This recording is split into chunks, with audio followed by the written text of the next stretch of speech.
okay, I want to sell it, or I can say I will share it, I will just donate it, or I want to trade it for something. I can specify where I will share this experience, whether I do it online, whether I do it on the phone, whether I do it on site or only at home, and I'll be willing to travel within 20 miles or whatever. I can, all the individual characteristics for sharing that experience can get put in there. Another part then is a reasonably sophisticated algorithm for helping someone who's looking for experience find what it is they're looking for, and being able to search based on all those characteristics that are in there. Then there will also be an evaluation portion for evaluating what happens between the experience provider and the experience taker. How was that engagement? Because we need to evaluate that. So then I was introduced to Tone 3 years ago by a friend, and once I talked with him, I was intrigued with his ideas and with his goal, and I volunteered to help, and I have to say I'm glad that he accepted my offer. And since then, we've put together the PowerAge Partnership. The original organization was the PowerAge Foundation. Then we have the PowerAge Erfahrungsbank AG. Erfahrungsbank is a German term for experience bank. Erfahrung is experience and bank is clear. That's our for-profit unit that will run the bank and also provide analog services for individuals and corporations who want to make efforts, corporations who want to make efforts to keep their employees longer and more profitably. And at the bottom we have the PowerAge Cooperative, which is intended to be a home base for all those people who use the Experience Bank to share their experience, and also provide us a place for services to make their lives easier, like cooperative communication services, finance, health, all the things that I, as an individual, once I'm retired, still need to provide for myself while I go out and do things. The partnership's goals are to empower third agers. We want a complete proof of concept of the Experience Bank in the EU by 2016, and then bring it to market by 2018, because that's part of the deal with the European Union. We want to identify international partners for collaboration and information exchange, because once we have the proof of concept nailed down and we know reasonably well how to do this, we'd like to spread it. We want to develop programs for organizational corporate third age retention and benefit, provide individual and corporate coaching and training, co-op services, day-to-day services for improving quality of life. We want to de-geriatricize, there's a word for you, aging, and promote generation fairness. In other words, we as third agers need to give back too. We can't only take. We have to give back and make sure that I don't want to retire on the back of my children. That's really what it comes down to, okay? Then the first analog program that the PowerAge Erfahrungsbank is developing is PowerAge Jobs. We will do this in parallel to the development of the online system, so when the generic online system gets done, we'll be ready with the analog infrastructure to support it. That's what we do. We're developing new human resource models for corporations to retain and benefit from their elders. We have three kinds of expertise. Passion expertise. That's the expertise that you exercise when you really love doing something. You really love it. That's passion expertise. Then we have soft expertise.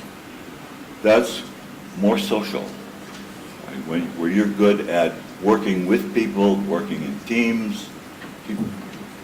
What? Oh, can you still hear me? I mean, even when I'm not talking to the microphone? Okay. And then hard expertise, which is a technical expertise. That's all good stuff. Mentoring and experience transfer between generations. That is basically the story of PowerAge in a nutshell. We will,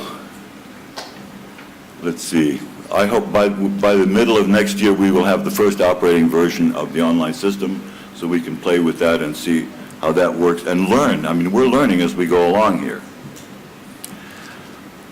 I'd like to digress for a minute to a more general topic. I know Patrick said you don't need to talk about that, but I think I do. And that's talk about social enterprise and profit.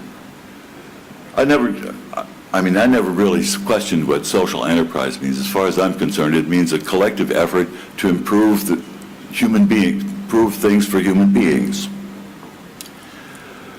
But I thought, okay, let's look it up. So I looked it up in Wikipedia, and Wikipedia has a nice summary. It says, a social enterprise is an organization that applies commercial strategies to maximize improvements in human and environmental well-being, rather than maximizing profits for external shareholders. What caught my attention in particular, though, was the last phrase, rather than maximizing profits for external shareholders. Is that the difference between a social enterprise and a commercial enterprise? Maximizing profit? The assumption inherent in this definition is that profit is financial. Is not the improved well-being of humans and environment also profit? And should it not be maximized? So I looked up profit, and even the Oxford Dictionary lists a financial definition before the traditional meaning of advantage or benefit. So what is social profit? It certainly isn't financial, as I'm sure you all know only too well. We're lucky to break even. The profit of social enterprise is improvement, human and environmental. Obviously, profit has more than one facet. Despite the financial meaning familiar to us all, benefit, that's the overarching meaning. Financial profit is but one of the benefits it includes. Thus, we can define any enterprise, social or commercial, as an organization that maximizes benefits for its shareholders. People maximizing benefits for people. Seems like a good way to make any enterprise successful. But when we look at the commercial enterprises considered most successful today, is that what we see? Unfortunately not. Instead of maximizing benefits for all their stakeholders, employees, customers, community, shareholders, we see them maximizing financial benefits alone, only financial benefits, and even those only for a very small group of their shareholders, their stakeholders, and those are their external shareholders. Well, and often their management too. But there is hope. I recently ran across a group that calls itself the B team. When the A team fails, you call on the B team. If you look on their website, this is the very first thing you see. Our vision of the future is a world in which the purpose of business is to be a driving force for social, environmental, and economic benefit. I like that. And I looked at who makes up the B team. Very impressive group of people. So there is ferment in business land. These are all business people. I'm encouraged. Personally, I like to think of cooperatives as the most appropriate organizational form for mastering the challenges that we all face. People helping each other, cooperating, and making things better for everybody. The cooperative would be a great business model for mediating the effects of the climate change staring us in the face.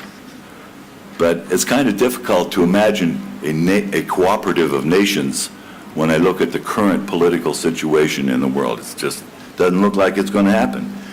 And yet, there's not a single nation in the world that can possibly solve climate change all by itself. That just is not going to happen. It clearly requires joint cooperative efforts among us all. As Benjamin Franklin so cogently noted, we must all hang together, or assuredly, we shall all hang separately. In a book about the human aspects of our economies in general, its title is, What is the Economy For, Anyway? That's the title of the book. It's a great book. I recommend it.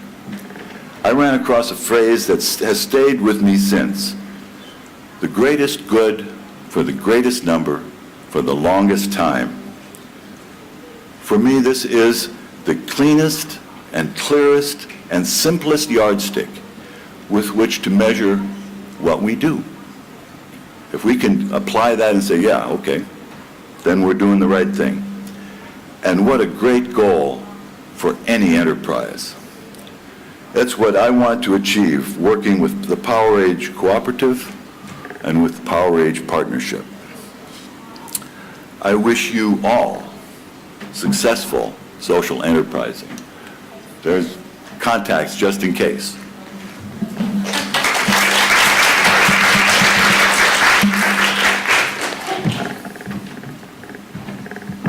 Karl, you disappointed me.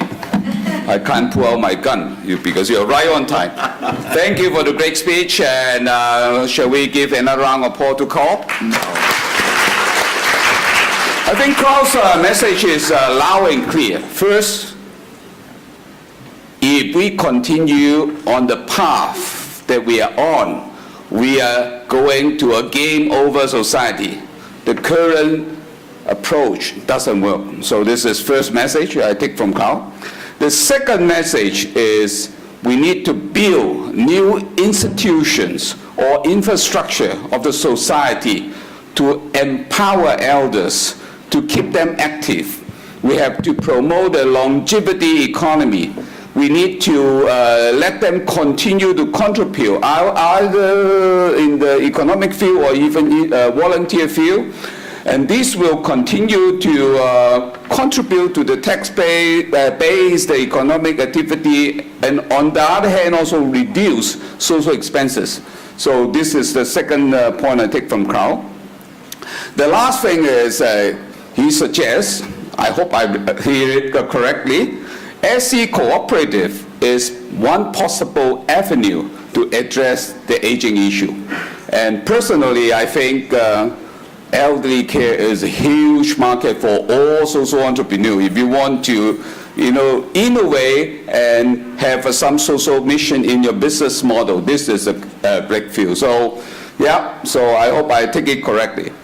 The next speaker is my buddy. I knew him for how many years? 7 years now, but he would not stop amazing me. So first time I met him, I said, okay, this person in a hall as big as this, 200 people, he delivered his speech, and at the end of his speech, he know exactly who to go to solicit support, whether it's money or volunteers, and he's like a hawk. Yes, very sharp. And of course, he doesn't have an easy life, no. He will probably tell you more about his family, but I see this great man struggling through, it's not an easy life for a social entrepreneur, and he never gave up. Every time I met him, he has so much positive energy. And probably most of you know he is the founder of Dialogue in the Dark, where I met him. And then a couple years ago, I would love to run away from Dialogue in the Dark, so I say I shift my field of work, I moved to aging, and he sent me an email, Patrick, why don't you come over to European Business School and talk about aging? I said, what are you doing there? He said, he's teaching social entrepreneurship as a professor, as well as launching another new initiative in elderly aging society. So I get caught again by him. So, and now he is pioneering his dialogue with time, and he is networking with a lot of people in the elderly care. I look forward to your speech, Andreas. don't disappoint me. Huh? Oh, wow, yes. Also, only 30 minutes. Huh? Yes, Thank you. Patrick, I will do my very, very best. But first, I'm challenged by, can somebody help me here with the computer? This would be very, very nice. So, well, first of all, good morning, everybody, and good morning, workers of today and retirees of tomorrow, if I may say so.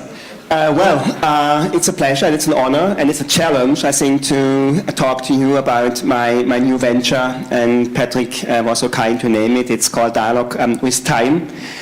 And maybe it's coming even, so.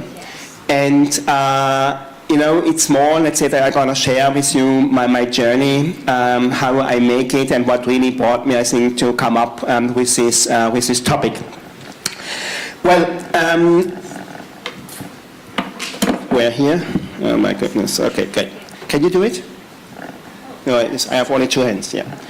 And, it's an exhibition, first of all, and Patrick mentioned that I'm doing exhibition. Dialogue in the Dark is one of the exhibitions, because I strongly believe that exhibitions are a very, very good, catalyst and good incubator for social change. Well, but give me some little background. This lady, her name is Elfriede Brüning, and she is from Berlin, and I had the chance to meet her 2 years ago. And she was 102 years old, still smoking. And now she passed away with 104 years, unfortunately. And when I talked to her, I was amazed about her way to be, her way to speak, her way, I think, to be engaged. And I asked her, may I ask you a question? What is your secret? How could you keep for such a long time, 102 years, this sort of energy? And what was the answer? Any idea what she said? What do you think? What do you think, what is the secret of her energy, of her being alive and being part of society? She said, work. Keep working, exactly. This was her answer. And it was, of course, it's a good news, it's a bad news. And on one side, for me, it was a very, very good news, because I think I made some research and found out there are a lot of, let's say, senior citizens, old people, if I may say so, who still are very, very active contributors to the society. And I don't want to go through the whole list. I think on the left side here you see Mohamed Yunus, the founder, the chairman for social business, Nobel Prize winner, 73 years old. He's traveling around the world, and he's really a fantastic speaker, and really engaging and inspiring people to think more socially in terms of economy. This gentleman next to him is Bertolt Beitz. He died when he was 99 years old, and he went every day to the office. Every day was in the office from 7 to 5 at least. Mother Teresa, she worked until 87 in her mission. This gentleman here with a cello is Pablo Casals, a musician, and he passed away when he was 96 years old, and he practiced music until 93. And every day, he made the basic, exercises. And one day he was asked by a student, listen, you are such a great cello player. Why are you doing all the days basic, exercises? And you know what he said with 93 years old? To get better, to become better. This is fantastic. Okay, I think Mao Zedong, some of you may have heard about him. I think he was the chairman of the committee, I think, until 86, if I remember right. Murdoch and so on. Pablo Picasso, he passed away when he was 93 years old, and his last year he painted 200 paintings, and so on and so on. And even, Mick Jagger now is, an interesting, candidate for our, PowerAge, or for my work. He's now 72 years old, and it shows that eternal youth can be maybe, conserved. Okay, however, let's go further. And I think some other, celebrities. This gentleman on the left side is the Prime Minister of Singapore. So I think he got his doctoral degree when he was 90 years old. This guy is George Soros, one of the, well-known, billionaires. He married with 82. This gentleman here is 103 years old, an Indian marathon runner, and he succeeded succeeded, I think, to run with 5 hours 40 to run the marathon. The last year I was in Hong Kong and ran the Hong Kong marathon, and he went 10 kilometers and in 1 hour something. And this is a Japanese climber who was 80 years old when he moved up to the Mount Everest. So that means, I think you can go back, please. I think even if you are not, go back. Yeah. So even if you are, how to say, have no, let's say, university degree, it's never too late. If you're not married, it's never too late. And I think it's never too late. As a matter of fact, I think maybe to start your physical exercise, either going up to the mountains or walking a marathon. Okay, I think you don't need even, how to say, a high school degree. I think to understand these 2 graphs, one goes up, the other one goes down. Down fertility rate, I don't know what you're doing in the sleeping room, but what is clear, I think no more babies in Hong Kong, Korea, Japan, USA, so I think the birth rate is really, really declining. And of course it's dramatic when you see what's going to happen. On the other side, I think good news, I think the life expectancy is growing and growing and growing. Patrick mentioned now your life expectancy is 86 years old.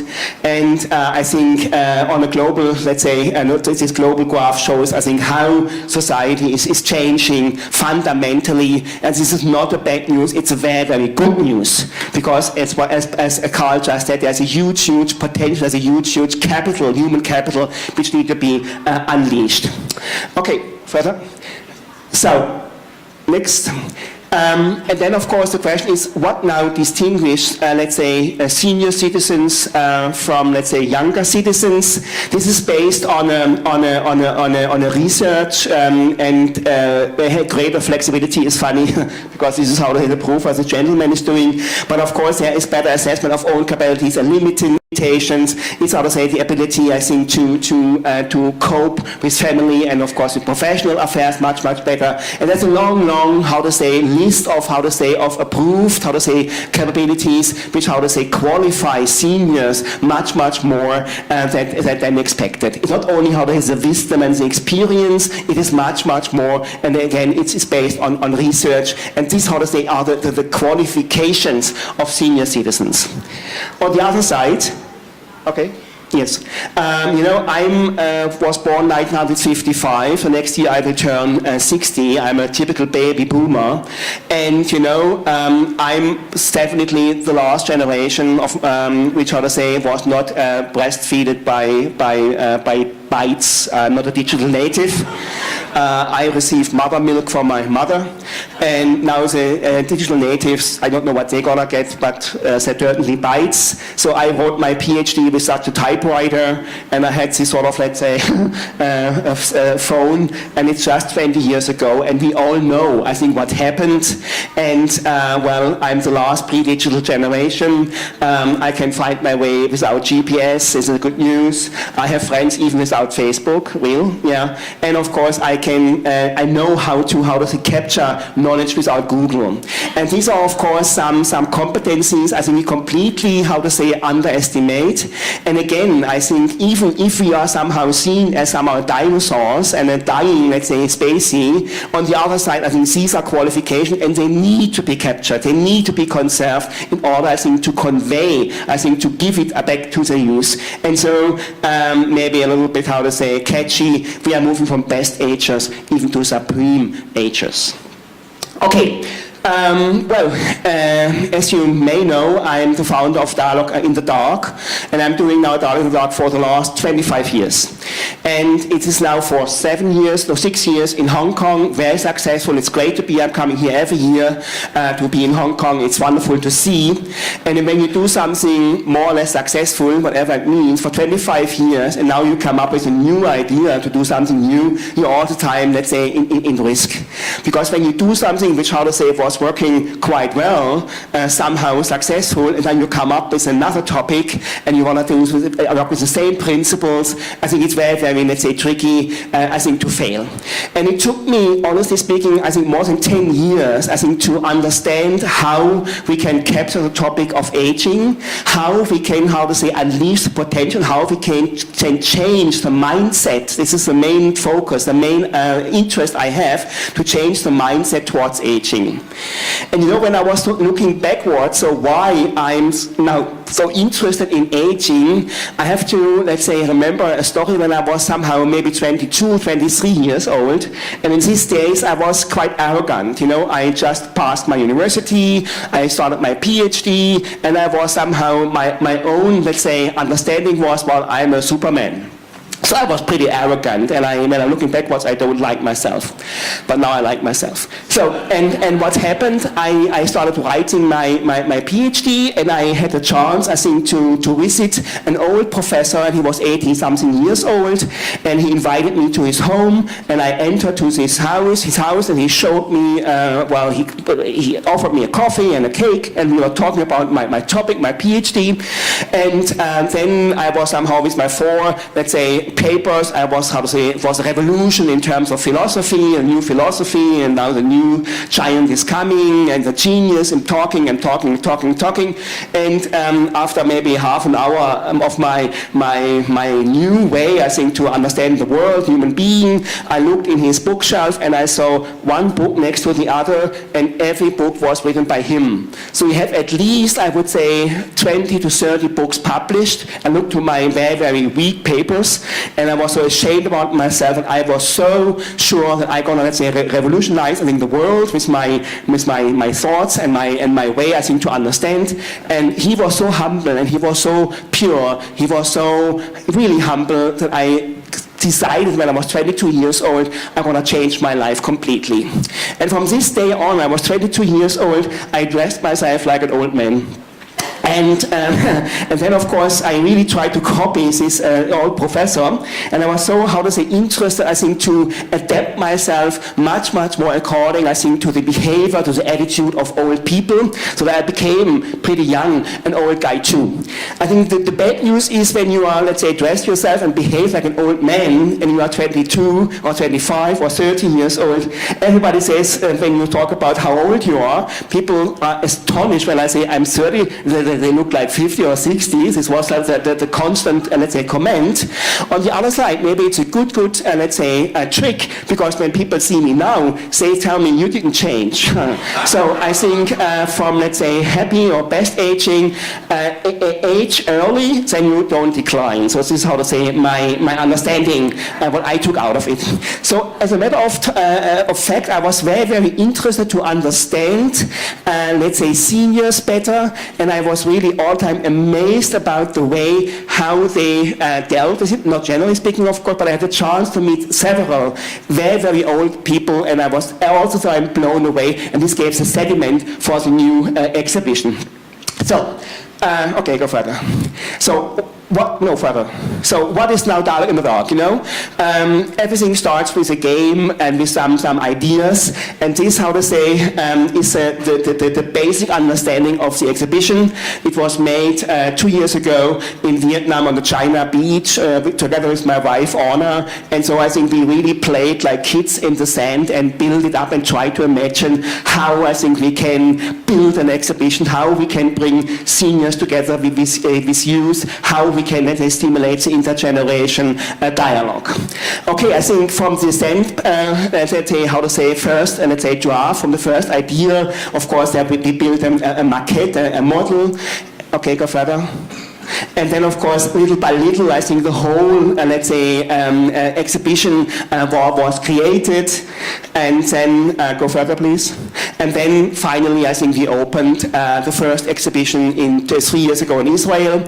And now, I think, last September in Frankfurt, the German versions. And what you see here is, of course, the entry, because I think we are really trying to understand. We don't want to focus old age. We don't want to, let's say, focus how is it to be a senior. We want to be focused on time, because that's why the exhibition is called Dialogue with Time. Because, and this is how to say quite evident, when you are getting older, you have, of course, a better understanding of time, and time for me is the only wealth, the only asset we might have, and then time becomes, how to say, is becoming more and more, let's say, smaller, shorter, and time is fading out, and of course you are much more aware about your remaining time. So the whole whole concept of the exhibition is, how to say, based on the, let's say, on the assumption that old people have a better understanding about time, and we younger people can learn from this experience. Okay, but I think when you saw the exhibition, or the beginning of the exhibition, and the different, let's say, exhibits and the different parts of the exhibition, it is not important. The main issue are the people, and this is our team now in Frankfurt. So we had 170 applicants, and we choose then 35 people, and we trained them. There was an assessment, there was a training, very tough, 2 weeks, and the entry age is 70 years old. So when you are not 69, you are just too young. So sorry about that. And we had one guy who was 69 and he wanted to work, and then he was really, how to say, fighting much more in order, I think, to get employed. And so, of course, we took him because 1 week later he turned 70, so he was, how to say, accepted. And the oldest lady is this lady here on the right-hand side. She's 93 years old. She just yesterday turned 93 years old. That means, I think, you have a range from 70 to 93 years old, and I can only tell you, I think it's so wonderful to work with these people, and what really I take out of it is a hope. I have so much hope to be in contact with, let's say, this generation of people, and to have this exchange, and to be so stimulated, I think, through the exchange with my senior guides. This is not a senior guide, this is my wife, Anna, and I think the whole idea could not be developed, I think, without her. So if I'm standing here and talking about dialogue with time, I think please keep her in mind, because she, at the end of the day, made it and was the person behind to create this exhibition. Okay, now I will guide you through the exhibition. So when you are coming, you go along this wall, and here we have these sort of cards where we have short portraits of the guides. This is the lady, 92 years old, and what she said: after 80, an unexpected gift, time to live, time to work. So again, I think work, not meant as to earn money, but I think to be engaged, I think to contribute to society, to be an active, how to say, participant, an active contributor. This is exactly, I think, what we need to keep when we're talking about aging. And the other guy, he said, to me, old age is a stage in my life in which I am mostly free of former constraints, with limitations in fitness, but marked by satisfaction and openness for new experience. So again, I think to be open-minded, to be a risk taker, even when you are 78 years old, this is, how to say, just what you can learn out of the dialogue, let's say, with our people. When you get into the first room, there is a video. It's made by a US-American video artist, Anthony Zanello, and you can look at the internet, you find it. It's called Danielle, and it's a very immersive video which lasts 4 minutes, and it shows aging is a constant process. We were asked, so when aging starts. In fact, it starts in the mother belly, if I may say so, because we are born and we are starting to age. So age is a constant process, and we are aging every second. And the video captures this aging process in a way that you don't see it, but at the end of the day, you're getting an old person. So this is, how to say, the process from this baby or from this young child to this old lady. 4 minutes, and you see slightly, smoothly, you are aging. And this is exactly what happens with us. We are looking every day in the mirror, and we don't understand we are aging, but we are aging. So then comes the first room. Here we have, I think, a sort of, let's say, set of cards. Go further. And the idea is that we're going to, let's say, ask, I think, the audience, the visitors, to pick one of these cards. They're very ordinary pictures, somebody on a computer, somebody walking, somebody in a chair with grandchildren, and so on. Very ordinary pictures. And of course, you have to pick one of the pictures, what you think, how happy aging might be. It's about your concept. So what does it mean, I think, to age in a good sense, in a happy and healthy way? And this young gentleman, okay, he chose, I think, that he wants wants to be fit and wants to go to the gym studio, good luck, he will break his leg maybe 2 times, I'm sure. I don't do sports. Anyhow, so it would be not my picture, but okay, this gentleman, he took it. And then, of course, you have happy aging means to me, and then, of course, you have to choose this card, and then you start a debate. Because the biggest challenge in the whole, let's say, exhibition is not, I think, to show what means old age. The main challenge is, I think, to engage the discussion, to engage the dialogue. The same what happens with dialogue in the dark. In the dark, of course, with blind people, but the question was how we can, let's say, stimulate, let's say, intergenerational dialogue, and this works in this dialogue room the first. Then you come in this very, very immersive space. It's called the diversity of aging, where we do have, let's say, different stations. Here have you some these finger things. You cannot, let's say, type properly, so there's a limitation of your sensorial, let's say, activities. Here you do a vision test, and you have to sort out pills, I think, to coordinate your mind and manual coordination. And you see it's difficult on one side, but I think all the time you have a good news that only a very, very small percentage of the population up, let's say, older than 80 years has, I think, deficits in now coordinating the pills or whatever. And then you have this sort of, let's say, ways where you have to move, I think, through the, let's say, through the stairs and so on and so on. And here you see this one here, this device, this is somehow a necklace, and the necklace is a timer, because the timer is given in the beginning, and in the moment it rings, and this is the moment to go to retirement. So when you are a part of the exhibition, you have all the time this connection, I think, to old age, because you may have in mind that in a moment you go to retirement, and then we took those guys who the device was ringing and put them on a special bench, which is, how to say, reserved for retirees. So they are somehow, let's say, in a distant position and are out of the active game. It's a very, very painful experience. Of course, it's exactly what we try to debate later on. Then we have this sort of, let's say, tents, where we have different videos, and the videos, I think, tell you very, very positive stories about getting old and what you can do. For instance, there's one lady, go further, there's one lady who falls in love through online dating. The other guy is doing now city tours and explains to visitors how it is and how it was in the city 50 years ago. You have another guy, this guy is going to Africa to work in the development aid things. So you can do a lot of things. You can really, how to say, being active. You can stay as an active, how to say, contributor, even when you're 80 or older.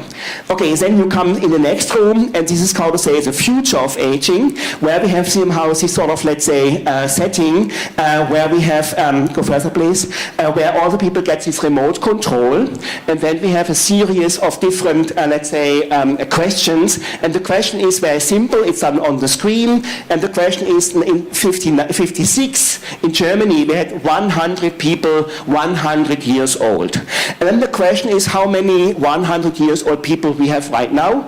Then you have a series, okay, you see how it's declining. In 1970 we had already 300.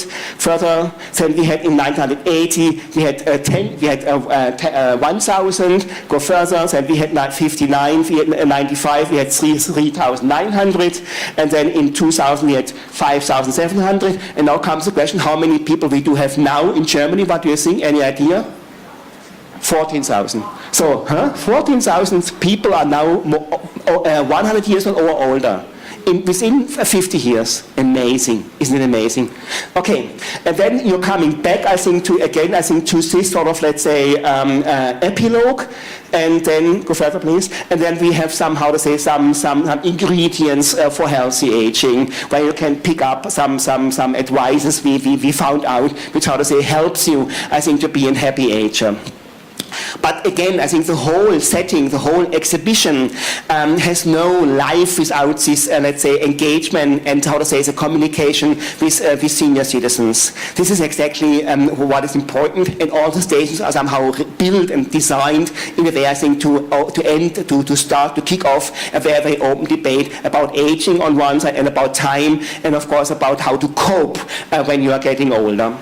So this is our poster. So now it's running, I think, until February. Then we're going to Berlin. I'm leaving tomorrow for Singapore, where we have some funding now in place to build it up for Asia. And then for sure, Hong Kong is coming soon. Thank you so much. Thank you.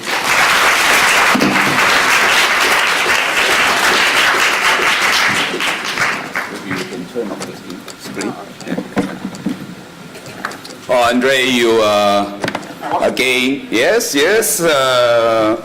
I knew you as a social entrepreneur that couldn't stop, but you stopped right on time. Yeah. Andre gave us a very good talk, and now I'm ready to go back to Amity and tell those young people what I could do and they couldn't do. Yeah, Google and just a joke. I think a lot of example why people could really be active in OH. A very good illustration how Andre designed this dialogue with time to help changing people's mentality.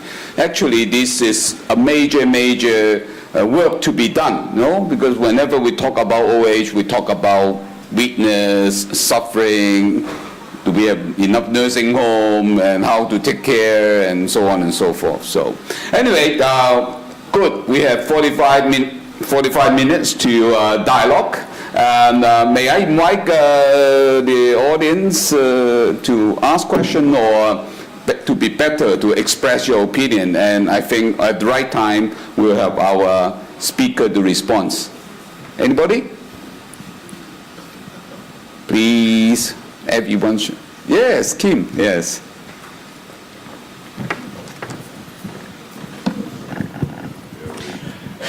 Just to throw in a bit of commentary about the issue of mindset changing and to bring it home to Hong Kong. A few years ago, I went to a wonderful study that had been commissioned looking at health outcomes for elderly people. And you can benchmark Hong Kong against New York, Paris and London perfectly because they all use the same system. And the health outcomes in Hong Kong, in most areas, are significantly better than those other cities. Then you ask elderly people what they think about their health. New York, Paris and London, about 25% of people say, I'm okay, I'm good. 50% say, I'm all right, a few problems, but generally okay. And 25% say, I've got real problems. Hong Kong, those figures are 2% say, I'm really good. About 25% say, all right, and the rest say, I've got real problems. So there does seem to be a significant mindset difference between Hong Kong and other places. So the question is, what can we do about that? And how could the kind of dialogue that you're trying to promote help us address that so that there's a more realistic and constructive dialogue in society about Should we reserve until more people make comment and then you respond? Yeah. Any others? Yes? My name is Jennifer Mian. I just wanted to ask, you talked about, again, this mindset change. Have you seen, are there sort of countries in the world, I mean, we read about aging here in Hong Kong, and it's this crisis, it's this looming tragedy. I think Patrick alluded to it in his remarks just before, but do you see countries or governments or communities who are really progressively looking at the policy and programs, Karl, you talked about that need to change? And if so, kind of, where do you see that? Or what are the, if not, what are the low-hanging fruit that you think people could start with to make progress in that direction? Yeah.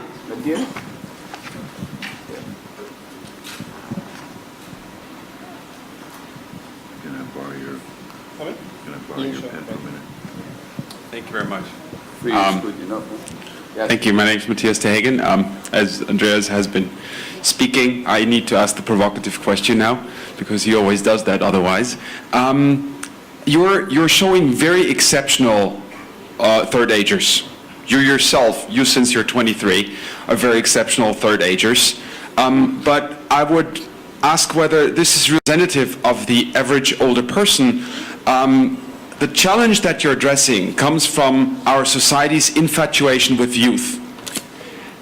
Aren't you rather just pushing our understanding how far youth goes age-wise, as opposed to pushing our understanding, our acceptance of death, of sickness, of burden, of all these not so nice side effects of age, which are still there? We can't argue them away. So rather you're deepening the issue with age than actually solving it? Excellent question.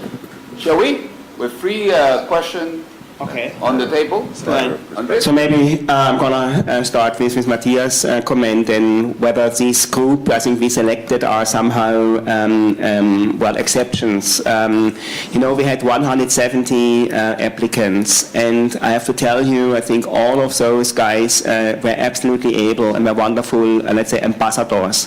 What we are looking is, I think we're looking for ambassadors. I think we are looking for people who have a positive, mindset, who age in our understanding in the best way, and want to change the mindset. Because what Patrick just said, I think the aging topic is so much, determined on weakness and limitations and decline and so on and so on. And of course, it's a matter of fact that we do decline.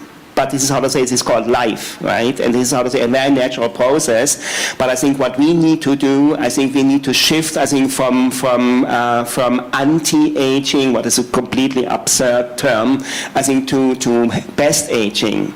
And because to accept this natural process and to go through this is exactly why I think we have these people in place. And if you ask me if this housing is an exception, it is no exceptions. There are hundreds of millions of people worldwide, in fact, who have exactly these capacities, and it's just to understand, to accept this natural process, and to have a positive opinion about it. So this is what I could take out of the interviews I had with our senior people. And maybe just to build up on your questions about the low-hanging fruits, I think policy-wise, I don't know. There is a lot of debate about, it's all about the pensions. The pension is a big debate, and how, when we have, the ratio between retirees and working people, 1 to 3, so how this can be paid. So this is a big debate. In media, we have a very negative, stand about the whole aging debate. We made some media research to try to understand what is, what is given to the public, what sort of news are, spread out in terms of aging. But I think coming back to the low-hanging fruits, I was very much inspired by another Ashoka fellow, Mark Friedman from the US, and his idea that he gives funding, I think, to people when they open their own enterprise after retirement. So, and then I met him and I asked him, Mark, I think it's great, now you're doing it for 12, 15 years, you are finding retirees who want to set up their own enterprise. How many do you have now? How many people you could incubate to become entrepreneurs with 65 or 70 years old? And he said 70. I said, what, 70 people and such a big thing? And then we have just 70 seniors who in the US who are somehow now becoming entrepreneurs. Is it a significant number? It shows his evidence. He said it doesn't matter, because he's interested to change the public mindset through media. So every of these guys is handpicked and tells a very media story. That means, I think, he's utilizing the personality, the character, the image, the story of seniors, and then he has a media behind, I think, to push it in the media, and then, of course, out of this, he reach out and change the mindset in a broader sense. So it's not about the individual who is somehow 66 and opens, I don't know what, a restaurant or whatever.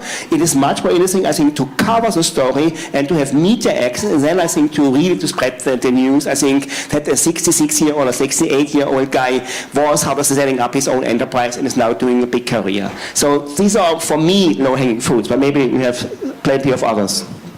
There are not many low-hanging fruits, just like there are not many real governmental actions going on. There's a lot of activity and a lot of commissions and a lot of committees, and they're all discussing what to do about the aging problem, pensions and all the other things that are related to, but actually doing something? No. There's not much being done. I think when we get the first version of the Experience Bank online, we're going to start plucking the low-hanging fruit that's out there in terms of activating those individuals that want to do something right now, because we've talked to a lot of older people. Can you hear me? Yeah. Okay. We've talked to a lot of older people, and almost without exception, all the people that we talk to are interested in opening an experience account and getting their experience out there so they can do something and make a difference. They want to make a difference. So that's the low-hanging fruit from my perspective. Yeah, I also would like to give my version of answer to Matthias' excellent question.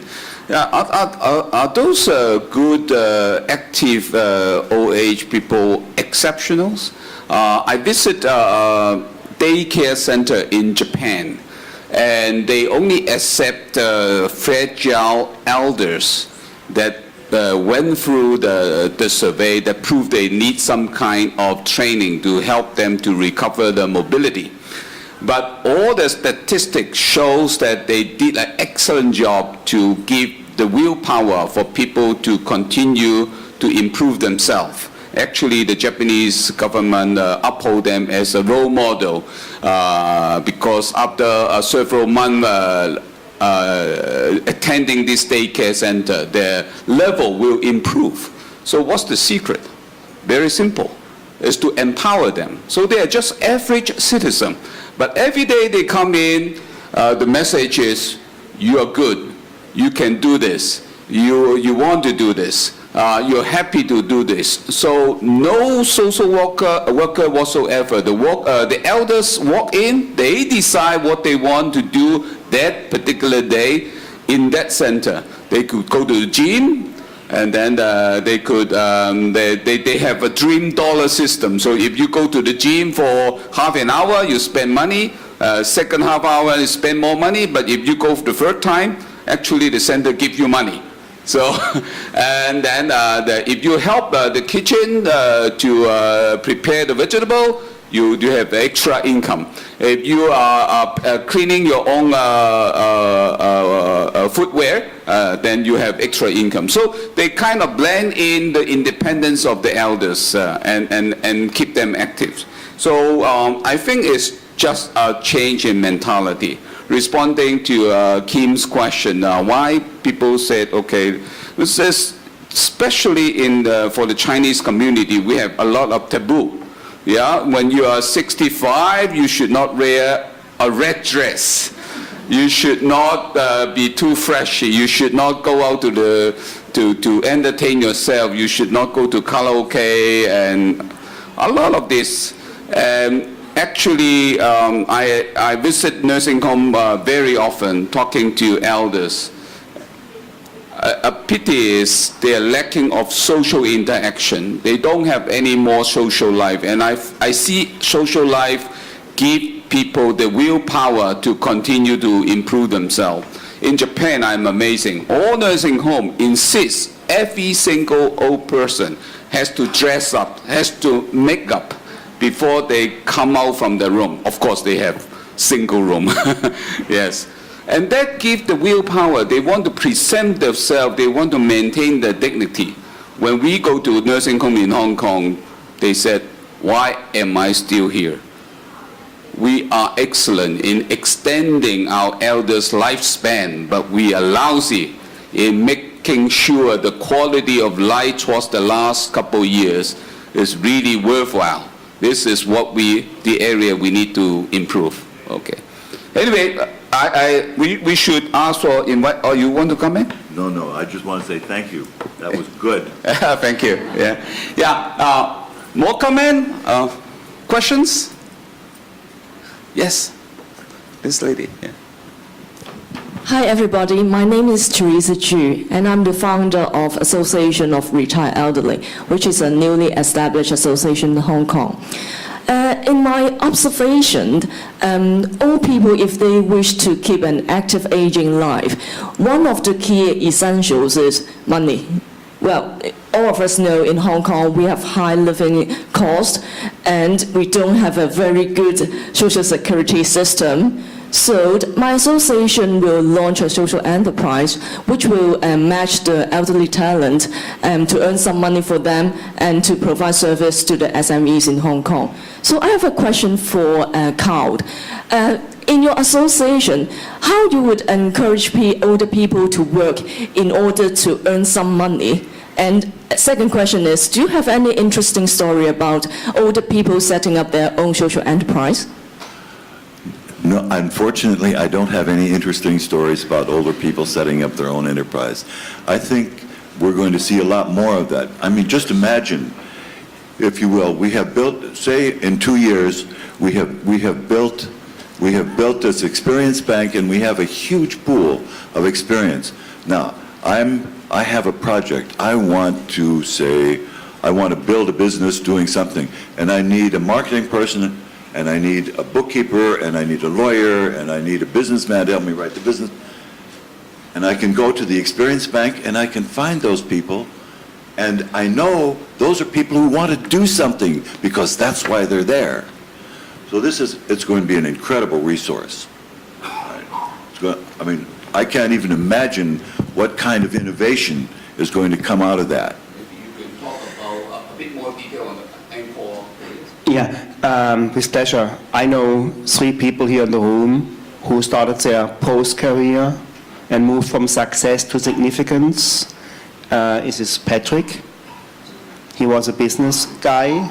Then after retirement, he started his, let's say, successful career as a social entrepreneur. I think KK is in the room. Yeah, KK. He is a consultant. I think all of you may know him, and start his, let's say, real career after retirement. And of course, Patrick could do nothing without Christine, his wife. So there are 3 people alone here in this room who really moved from success to significance. And what Encore Career is doing is, well, I think this is a US-based social enterprise, and they are looking for seniors, for retired people, and help them to incubate and to build up their own enterprise. And not necessarily a social enterprise, but they can do every sort of business. And there is a program in place, a fellow program in place, and of course what is very, very important that these guys are covered in the media, because this is how to say, the social impact cannot be counted by the number of people who, how to say, were incubated to become entrepreneurs after retirement. It's much more important the media outreach. So this is how to say, how he wants to change the mindset in the US, I think, towards aging. And Patrick mentioned I'm working at the university, so we are setting up another program, and it's called Seniors for Social Good. And this is a program for people 1 year before retirement. Because I think it's very difficult, I think, to catch guys when they are in retirement. This is how to say, well, due to our research, we found out it's very difficult, I think, to reactivate people in a certain way. So, but the whole debate about how to say, unleashing the potential of seniors must start much, much earlier. So let's say, our own career planning and the career plans, I think, corporates, I think, offer, I think, to their employees should start much, much earlier. And so we are now trying to set up an EMBA-like class 1 year before retirement. The whole program is paid as a career plan from the companies, and then we let's say accompany them in different, let's say, through the different seminars. And what is really, how to say, crucially important, that there is a certain, how to say, career center.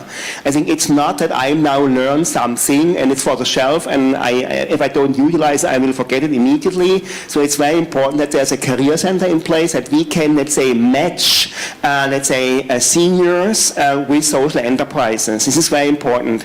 I made a research and tried to figure out what are the most significant challenges for social enterprises. It's not money, surprise, surprise, it's human resources. So we are lacking of talents. And there, on one side, you have this sort of talents, on the other side, there is a lack of talents. It just needs to be combined, the same direction what PowerAge is doing. In Germany, we have 58,000 people going to retirement who were in leading positions or were consultants. 58,000. And the average age when these guys are going to retirement, whatever it means, is 63 years old. This is a crime, and it's stupid. Honestly speaking, it's really stupid, because I think this potential must unleashed, must be used for the social cause. And it's coming, there's no doubt about it. Yeah. Maybe Matthias, you want to follow up, or maybe this lady first? Yes. Yeah, please. I'm curious about the Experience Bank. Are all the participants well-versed in internet or all sorts of technology, or was there some training that was required? If so, what process did you carry out to get them engaged and online? The Experience Bank does not exist yet. It's a figment of our imagination that we are now realizing, right? One of the things that we will have to deal with is training the people who are not familiar with the internet, and there are a lot of older people who are not familiar with the internet and how to use it and how to use a computer and how to put all data into. We'll have to deal with that. But we're going to design the system so it's at least as simple as possible to do that with all the different media that we have available today. The tablets, the phones, the computers, all that. But that's a problem for next year as we design the system. Thank you, Karl. Shall we welcome that lady first? Yeah. Yes, hi. My name's Caroline Watson, and I started a social enterprise in Beijing. And I'd be really interested to hear you elaborate a little bit more on how we as social entrepreneurs can think about integrating older people into the enterprise. Like many social enterprises, they start with very young, enthusiastic people and tend to attract volunteers, interns in early stages of their careers. And my own enterprise has become symbolic of that energy. But I can see how as we grow and expand and mature as an organization, we could do with the diversity and including older people in our employee base. Of course, many social enterprises don't necessarily have the funds for that. Traditionally, I found that we get a lot of older people coming and giving us advice, some of which is welcome, some of which is not. But well, what I think would be really amazing is to be able to have a more meaningful partnership with older people within an organization, potentially on a day-to-day basis, not just as a volunteer or just as an advisor, but actually somebody who's embedded within the DNA of the company. I'm interested in how we can think about that in light of the fact that resources are sometimes reduced. I care very much about this issue that older people still have to earn an income.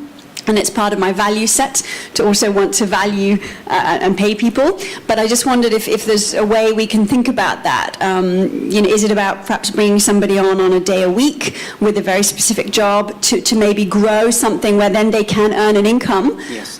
People, for example, we always need salespeople in our organization. That's just, I would be interested to have your specific thoughts on that one. Thank you. Thank you. Caroline, was it you? Yes. Is it you? Okay, welcome. The other gentleman there, is it? Yes, please. We collect a few more, yeah. Yeah, instead of a question, I actually have an idea about a change of mindset. That's the idea that I have it for a long time. So you guys know Korean drama Running Man, right?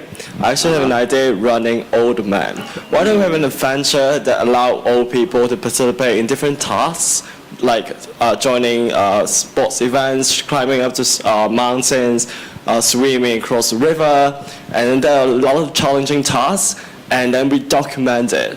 We document it into running old man program, and then broadcast it like all over the place and tell young people and tell a generation how energetic old people can be. And I think this could be a really engaging, interactive activity for people to know about what old people can do. Yeah, this one. Excellent suggestion. I will come to you. You will organize it. Yes, good. Any others? Yeah, shall we? Yeah. Huh? Or Matthias, you want to follow up? One more thought. Yeah. It seems to me we're talking about older people or third agers, but there's sort of two kinds I see as a layman in front of me. One is sort of the picture book, older person with all that energy and potential, but then there's also that whole topic of age-related poverty. And it seems to be completely different need states that we're addressing. And what I'd like to hear a little bit, sort of, is this all coming together towards one solution then, or is that completely different things and we actually need completely different activities, interventions, and whatever not around that, we should really keep them separate? Thank you. Wow, age poverty.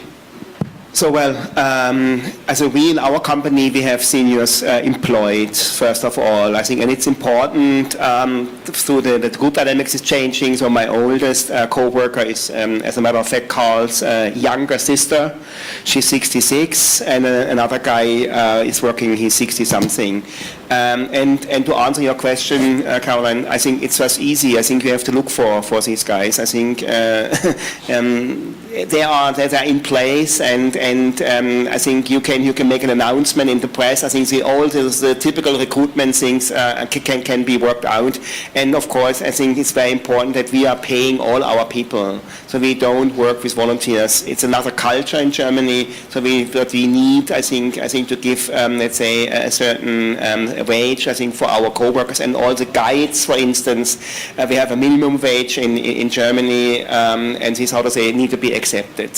And that means this is our contribution, if I may say so, I think, to have a certain stand, not to build automatically on the volunteer basis, what is, how to say, very, very common. All people should work on a voluntary base. No, we are paying. This is important because we have people who don't have enough pension.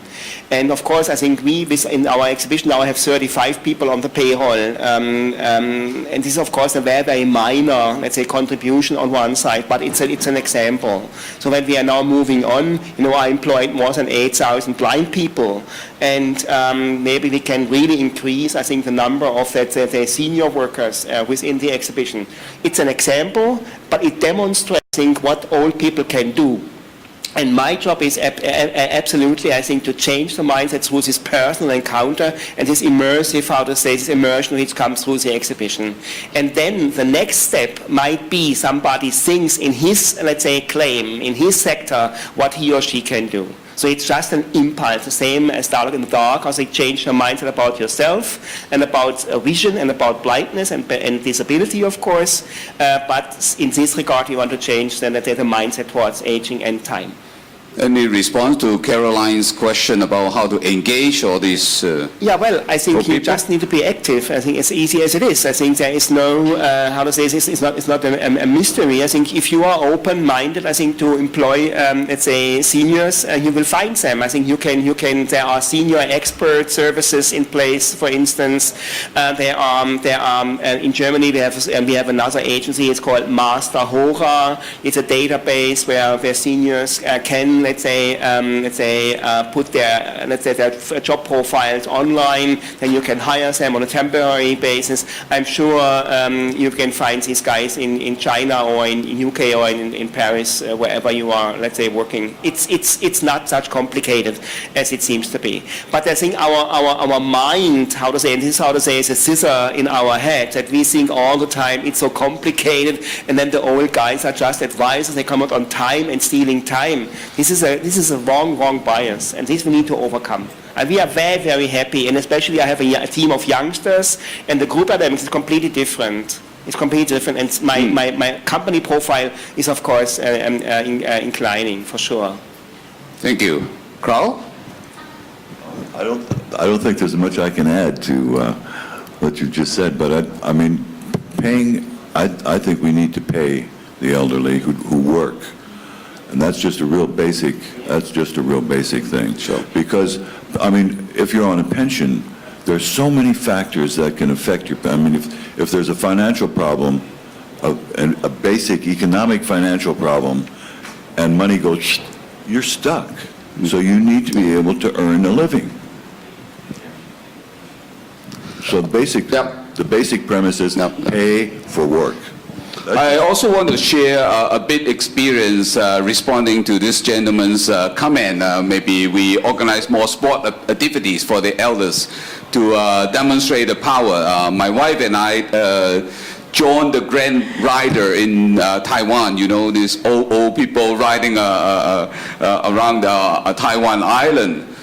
And one thing we noticed, of course, we were first aware that all of the participants has to went through an 8-week training program. They are just normal citizens, not very aggressive, but through the training, they form a community, they become good friends, they become very trendy, the most trendy eyeglass, the sport fashions, and one thing surprising us, whenever we overtake one of the old participants, they will try very hard to catch up with us so that they overtook us again. So after several times, we dare not pass them anymore because the youngest one is 70 riding a bicycle. The oldest one is 93. So we are not trying to, we don't want to, but they are so motivated. And they have the pride inside that they want to perform. They don't want to be perceived as weak. So this kind of quality exists in every elder, not just a special group. Of course, there are some exceptions. So just for your information, this lady. I'm in the healthcare sector. Yeah. I'm CCU. Just now, your discussions on the very healthy, very active, very energetic elderly, and somebody mentioned elderly and poverty. Well, aging and chronic illness, poverty and illness, they go hand in hand. And I want to raise the issue of health care for the elderly. They have chronic illness and they need a lot of health care. And health care is very costly because of advancing technology, because of labor cost. Who's going to bear the burden of health care? The government or the private sector? And if it's from the private sector, and how much from paying from your own pocket? How much from healthcare insurance?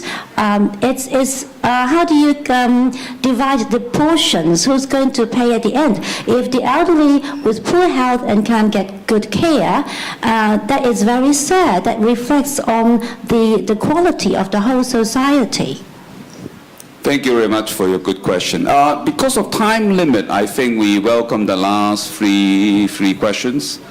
Any more? Yeah, this lady, yeah.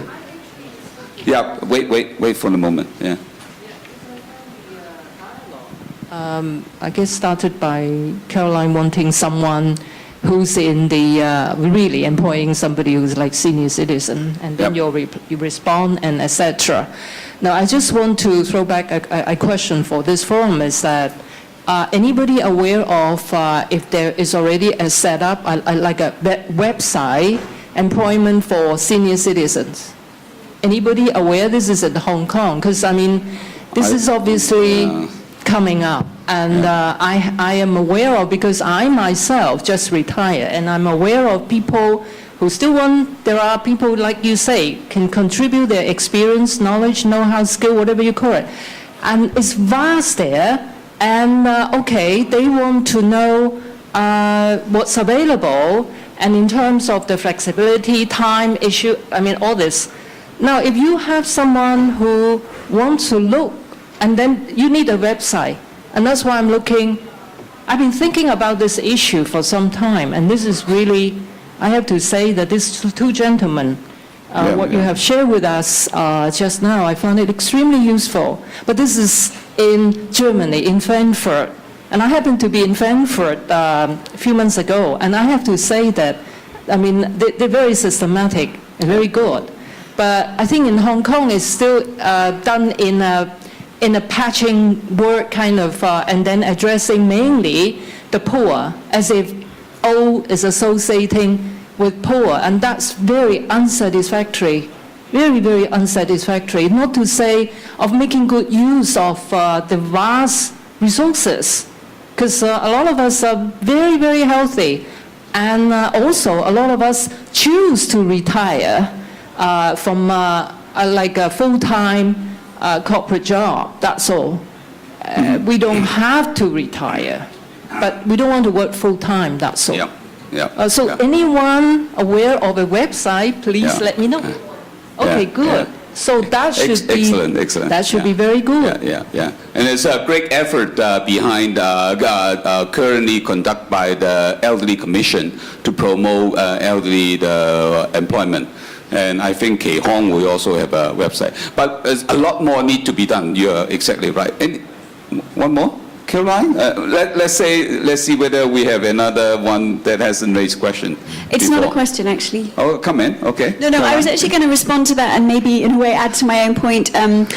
Just a couple of years ago, I was working with some other young global leaders. I'm part of the World Economic Forum, and we actually talked about the idea of corporates preparing their retirees to think about their post-work life plan, if you like. And I know some corporates are sort of thinking about that, and I don't know whether that's something to think about in Hong Kong. Sure. Like a matching service as a CSR thing. It was just a kind of...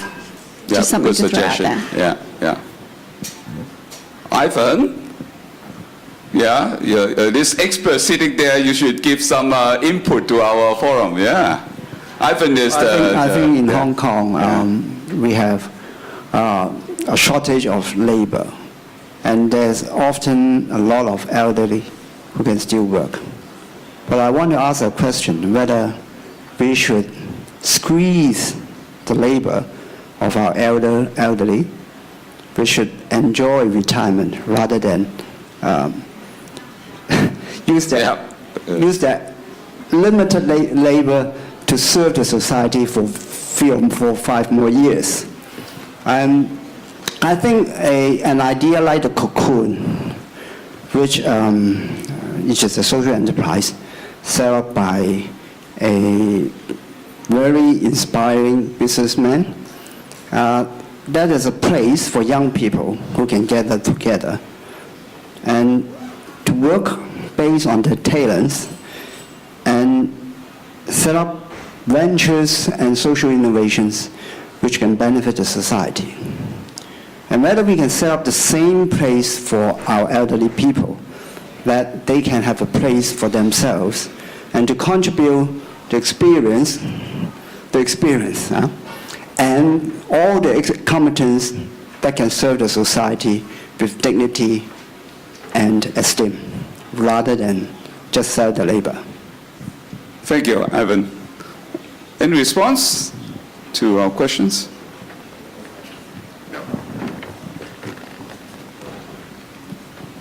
I got distracted. I got distracted by the last comment. I'm trying to remember what the questions were. No, Ivan make a very good comment. You remember a comment? He said, some of our audience suggest we should give the opportunity for elders to continue to work. Ivan said, well, is it really too cruel to squeeze the last couple years from our elders? They're supposed to enjoy the retirement life, no? And But I mean, most of the ones that I've talked to don't want to just hang out and enjoy. They want to do something that's meaningful because that's what they enjoy. Yeah, but Ivan also agreed, but he said do something, but not for money. Yeah, do something that really. Yeah. Okay. When I get paid, does that mean it's not meaningful? Oh, yes. Okay. No. It's double win. Double win. Meaningful and get paid. Both. Ideally, both. Yeah. But first, we have to ask our government, because normally, unless you are dying, government won't give you any money. Right. Yes. But there was yesterday. There was an interesting issue brought up. Yeah. You know, if we try to continue to employ the elderly, what about all the young people? Yeah. Mm-hmm. Who also need to be employed? Yeah. And that's when we have to start thinking about. Yeah. Maybe we need to redesign the way we employ people. Yeah. Redesign the way. Could you elaborate? Redesign the way we employ people. Right. Instead of having what we now have, which is full-time jobs. Yeah. One person has a full-time job to do a particular thing. Not most of the time, but maybe at least 20, 30, 40% of the time, he's not doing what he was employed for.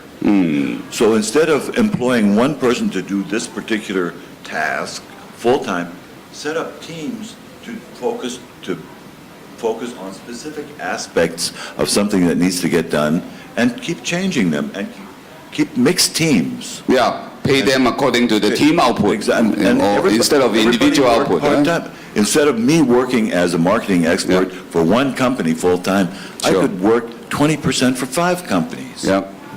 Okay. And be part of team in each company. Excellent. And just start being a little more flexible in the way we deal with getting things done. Yes, good. Andrea, any closing remark? Yeah? Okay. I want to address this challenge about elderly poverty and also these healthcare issues. And as a founder of Jade Club, I've been struggling for the last 2.5 years trying to figure out how I could contribute to help the elders to really enjoy their life better. I first tackle with all these elderly poverties, healthcare requirement, and yesterday was a wake-up call. This dirty water versus this clean water. No, every time people heard my presentation, they feel sad, heavy, couldn't find a solution. Yes. So, when I look around, Japan, they developed this long-term care insurance, trying to tackle the problem of people insisting to stay in the hospital, refuse to leave. What's the result?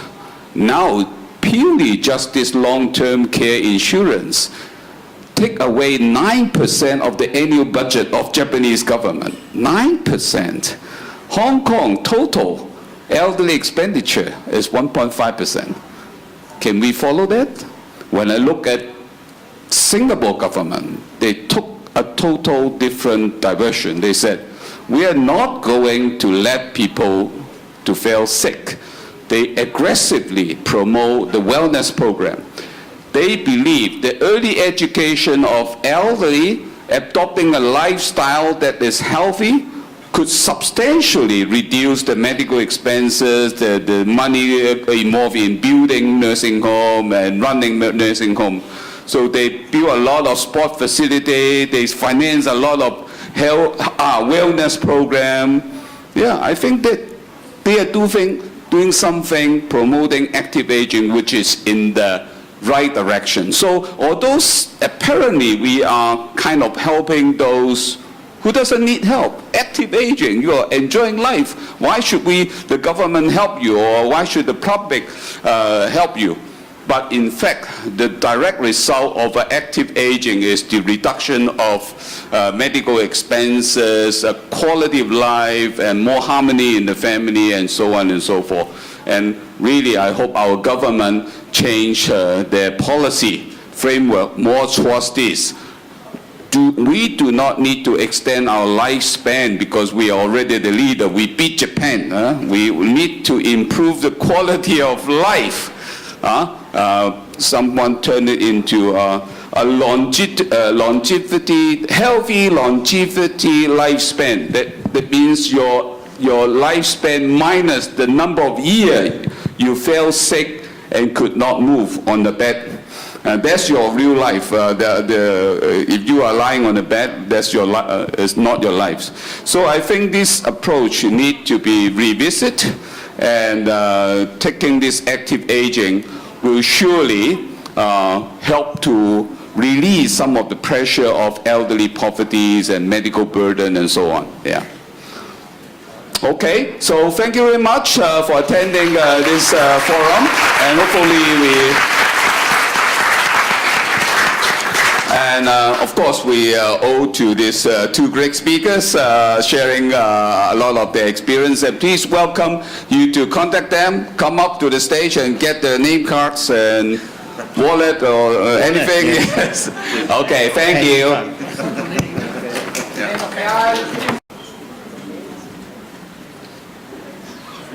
Good morning, ladies and gentlemen. I guess we will start on time. So how many, I would like to check how many of you have attended yesterday's opening speech? Okay, because I really want to share with you some comment from Scott Sherman, which really inspired me. Remember his dirty water and clean water? Wow, that's so powerful, because I myself engage in elderly care for the last 2.5 years, and I always talk about problems in this sector, not enough solutions. So I really learned a lot. So this brings us to the objective of this particular talk. we are not asking these two excellent experts to tell us exactly what to do. I hope their speech do inspire us. But I really want to see a dialogue happen between our expert speaker and yourself sitting there. So just don't sit there and suck in and absorb everything. You have to give feedback, not only asking questions, but also give comments.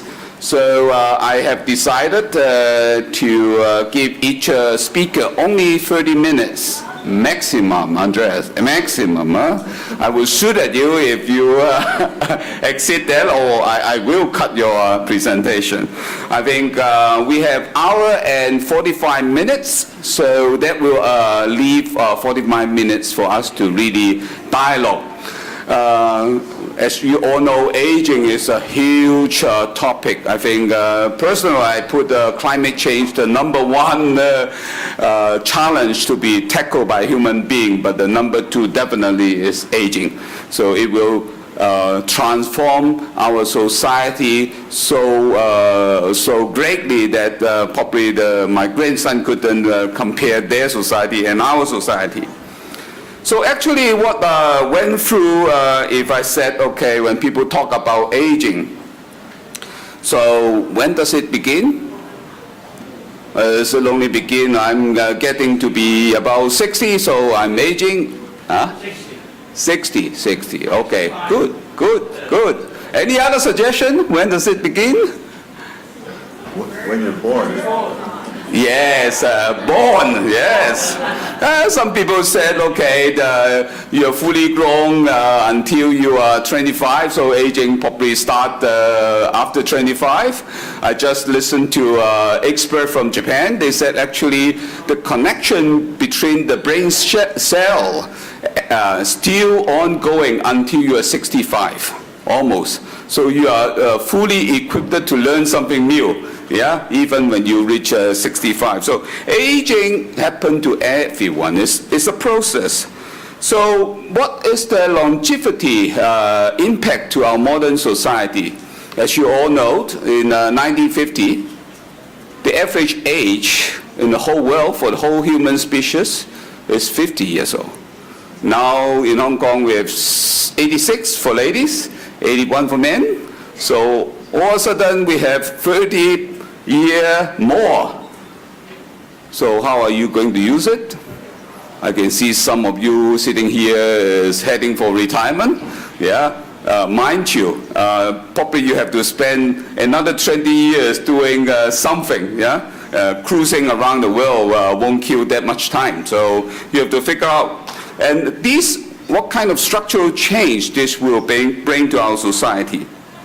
And we would also, of course, like to learn from our expert the best practice from other countries, how they're tackling with this issue. So the first speaker I'm going to introduce is Mr. Karl Sittler. Karl have a very interesting career path. He started as a soldier marching on the European soil when he was young, and then he became a bulldozer operator, and then turned director of planning for a German aerospace company. I don't know how he did that.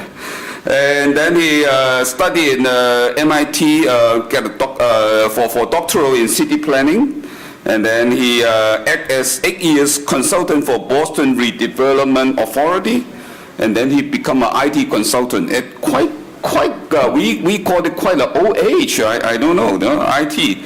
And then he become expert in implementing finance IT system.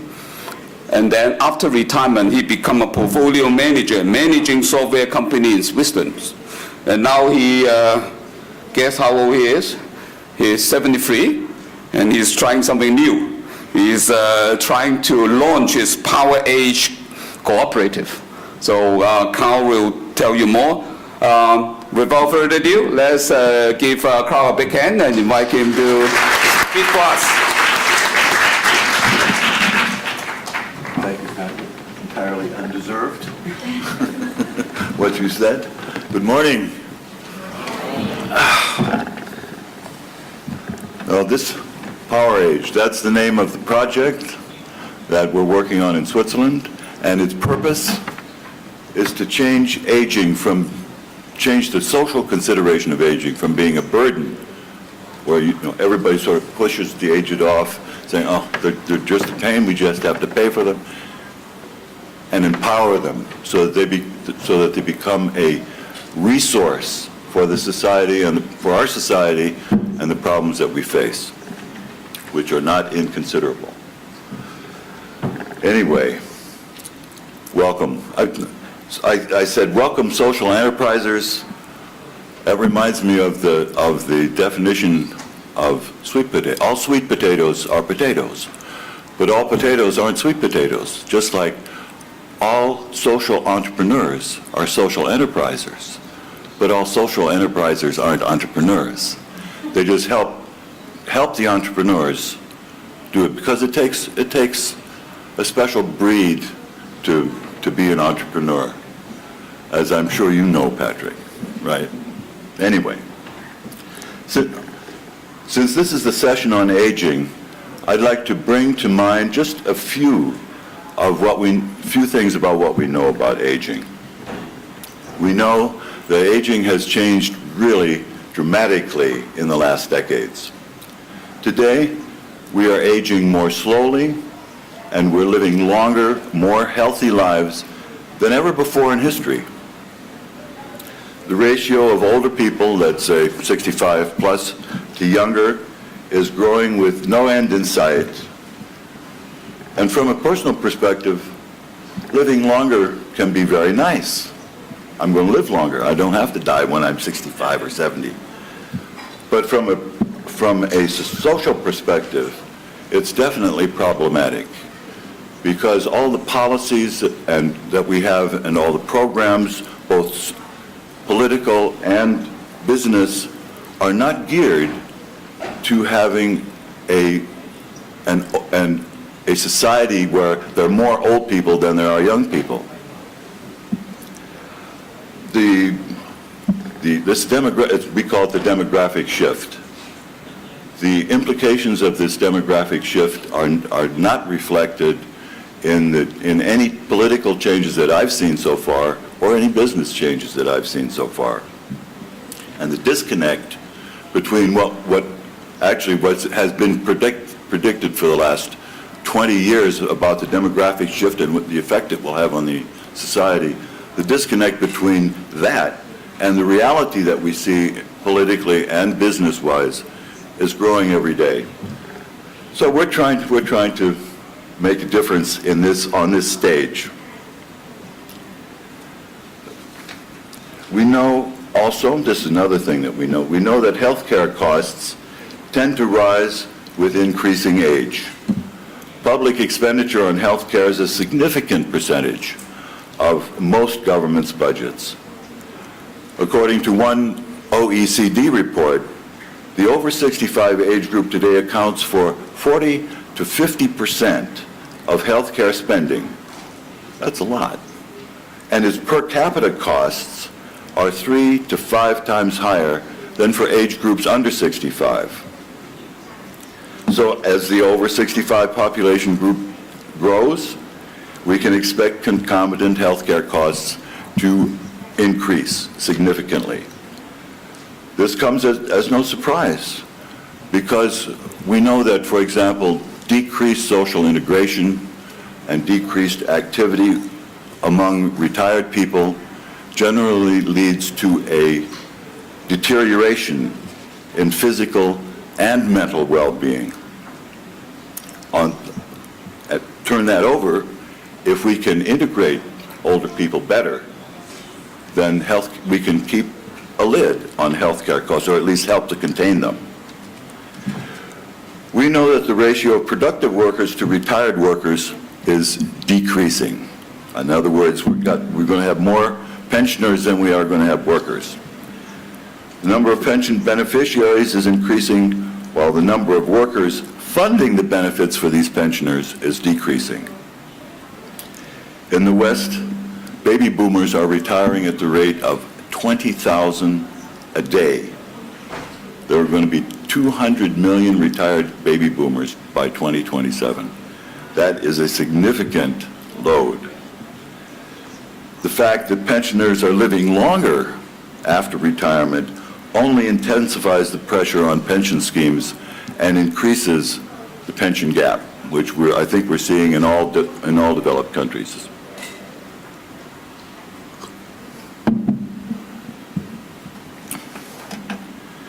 We have a concept called the game over society if we keep going the way we are. We have early retirement increasing? Yes, we do. We have that. In Europe, at least, a lot of companies are getting rid of their employees that are over 50 to try and bring in new, cheaper labor. I can understand it from a company point of view because they're trying to save costs, but it seems reasonably short-sighted because they're losing all that experience. Then we have an increasing ratio of retirees to workers.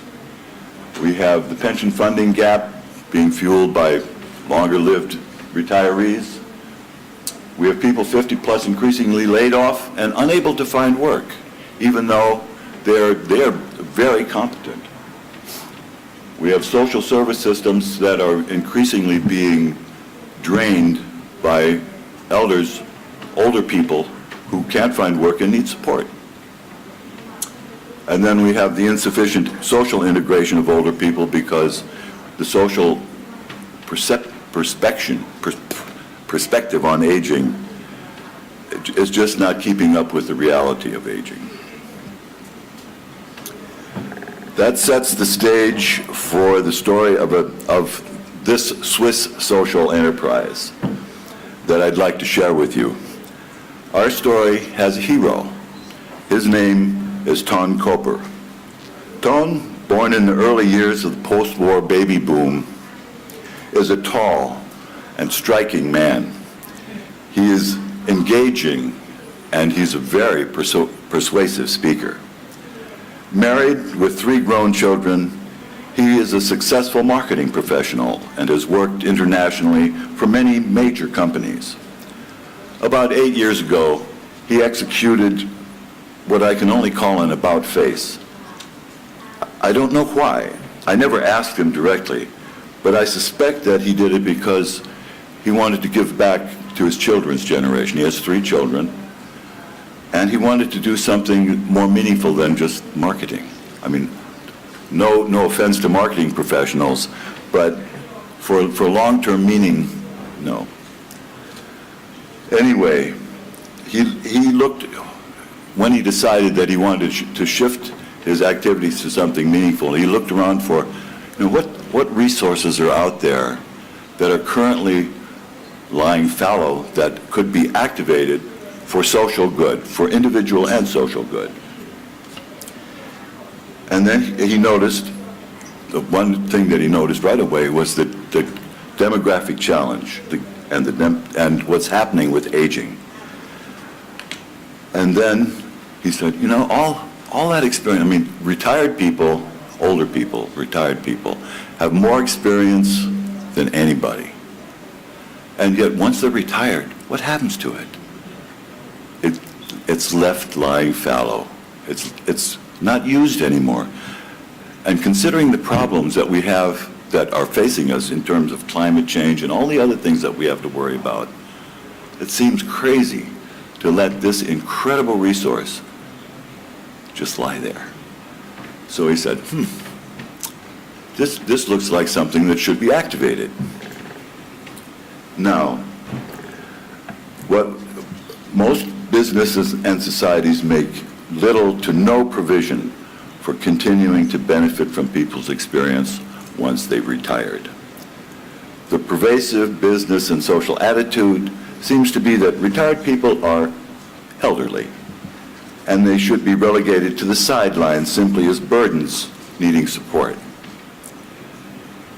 He realized that neither our business and social systems and policies nor our perspectives on aging have adapted to the demographic challenge of aging societies. Perceiving this really vast and growing pool of experience as a resource with great potential, he acted.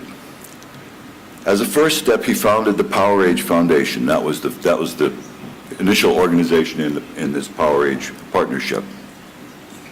He founded the PowerAge Foundation, and his motto was, "Unleash the power of age."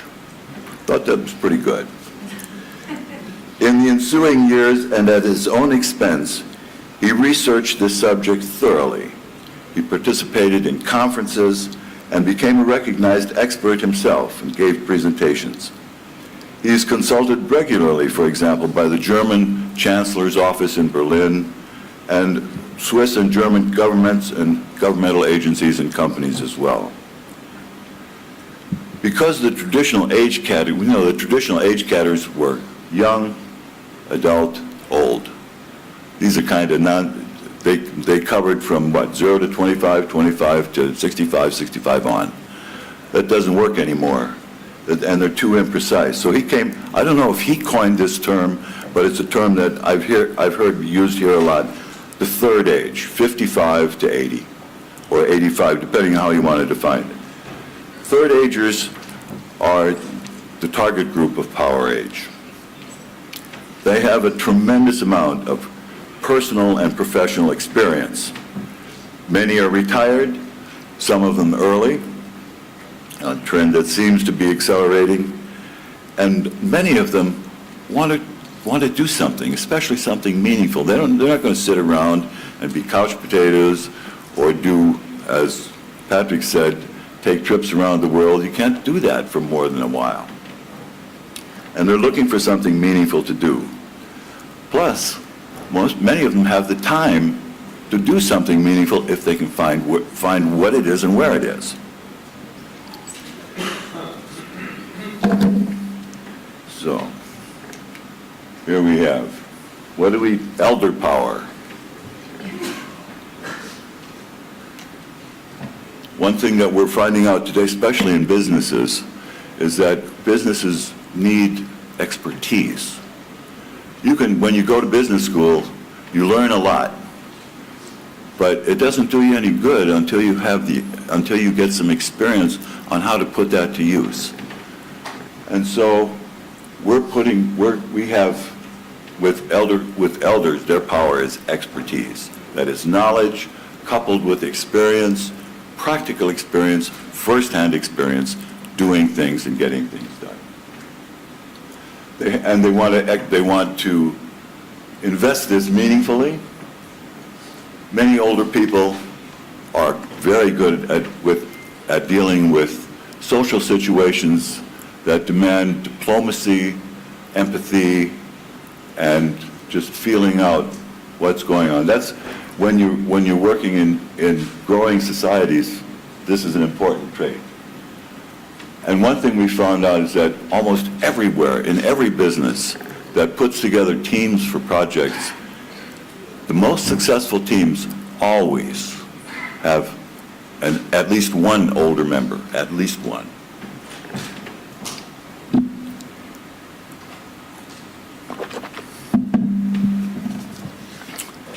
Now, we think that experience is capital, just like money. Just like money, if you don't invest your capital, you're not going to get any benefit from it. But just like capital, you can't invest it, just like financial capital, you can't invest experience capital until you collect a whole bunch of it. And then you can invest it, just like a bank. A bank collects money and then they invest it. So what we're doing is developing an experience bank to collect experience capital. We put together, Ton helped found a consortium called XPAC. That's Experience Keeps People Active. Don't ask me, I didn't make the name. But the XPAC consortium, we put together a proposal to the European Union, which had issued a request for proposal for information and communication technology solutions for activity in the lives of older adults. And this experience bank concept of tones was the heart of our proposal. We submitted it to the EU and in April of 2013, and it was approved, believe it or not, by the European Union in December of 2013, and we have now started, as of October 1st, started the development of an online generic system for capturing experience. And what that will consist of is a system where if I want to enter my experience, I can enter the experience that I want to share. I can say, okay, this is the experience, this is how I qualify, I've done this for how many years, so at least you have some idea of how good I am with this expertise.